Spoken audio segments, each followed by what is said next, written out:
kardom don marli pini karbeng lorat phan ili kapachini kang tunglam the bangke lakha ke phi korkanthi constituency parlo samilangsu police station angkang monduli kania teron rong amikar kusing bi achor sangpi serdon rong hangpi anu kapre pensolong chukadunji taki kachokat pon din penso men rubin bi pasi patini pon lapen sukusing bi Bengaluru along ri lang si kam kem dam phan dam lo alang li engkan pho so selo pasi tham patini pon lapen alang li Bengaluru kam klem pen hem chudang bom hotke ani karong lo bonta hem nang li rok phike apiso abang nu kaprek long chukat dunji pasi po lasi karbeng long sorlo sukang bo alam ki klang pikla lasi jok tami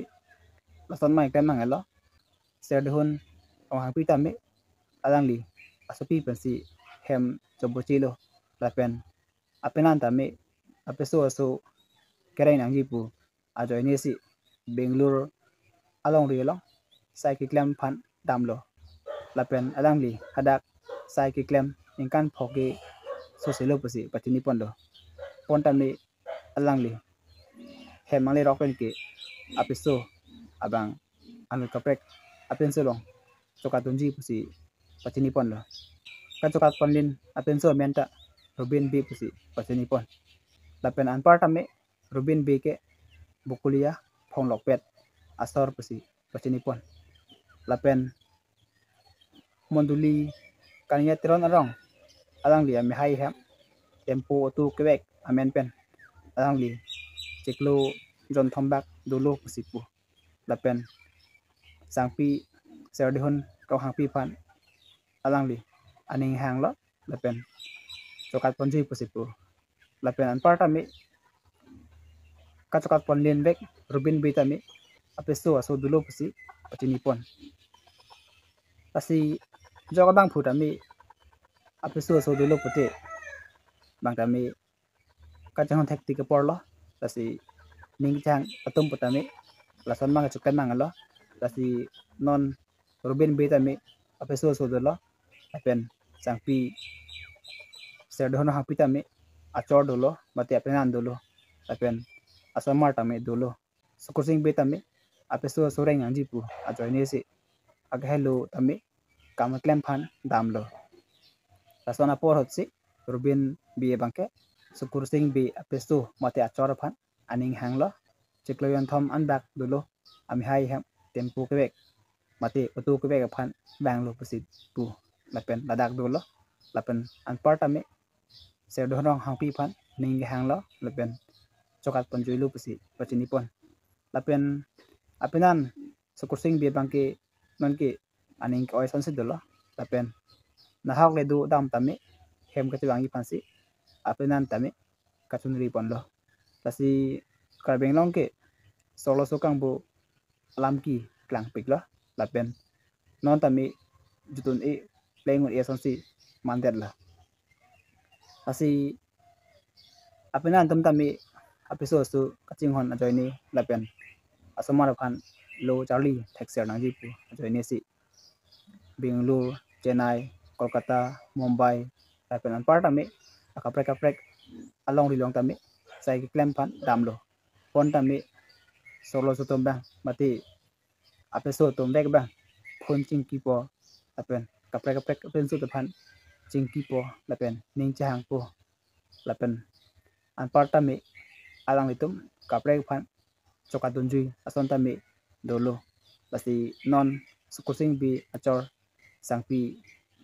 serdhon hangpi tami kaprek apen solong chokadunjui lo sukusing bi tami Bengaluru along rilong sai ki klem ningkan phoke soselo pusipu asi alang li khura pen ki bang hotke aning karong ason lo lapen hemali rok phikke alang li aning ki oi tutse sonsi dolo sukursing bi tami apesu asu jing hon ajoy ni si karbeng long pen ang tan tami kamiklem phan dam lo lapen apesu asu tum tami hem Subuci pami nang po. Apena nabi pos tami apesu aso tum tami hem kedu ketak bang.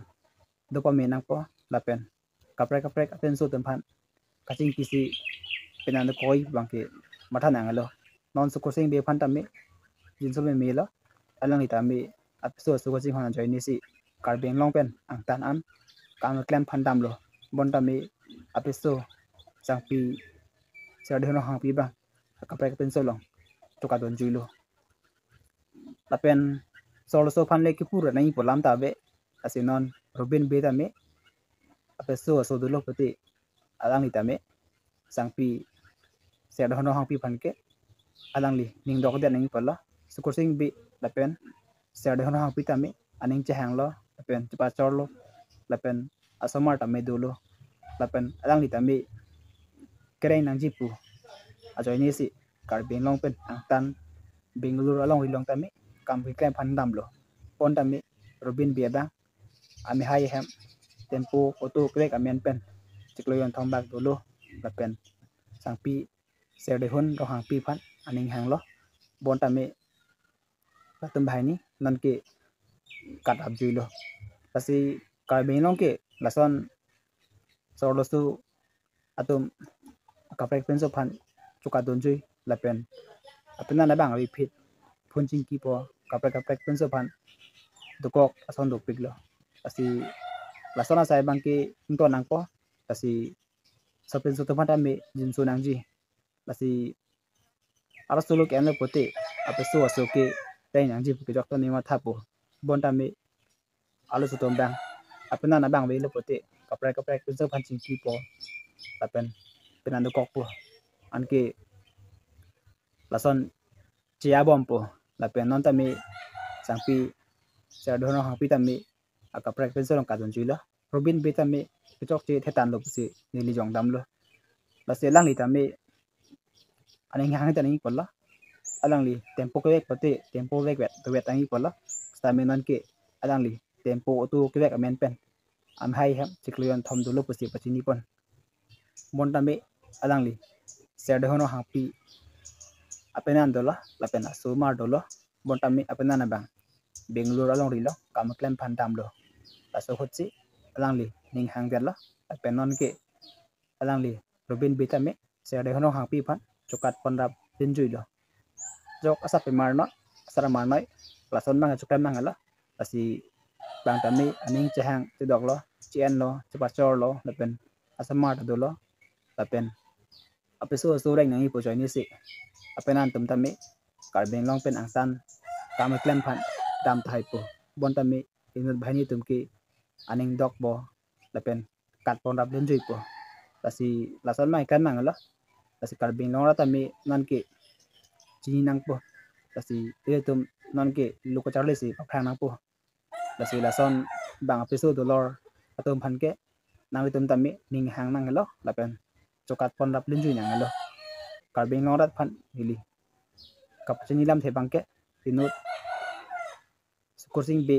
apeso mate achor sangpi ser do no hang pi phan bukulia thon lok pera sa robin be chokat pon rap len jui pasi dili karbe ngal phan pachini lo pasi jo kar bi tami asama chokan mangala lapen sar martom tami asama chokan mangala karbe ngal phan dili pachini nam the bangke apon verla pasi morning kaprek tong thuna kardom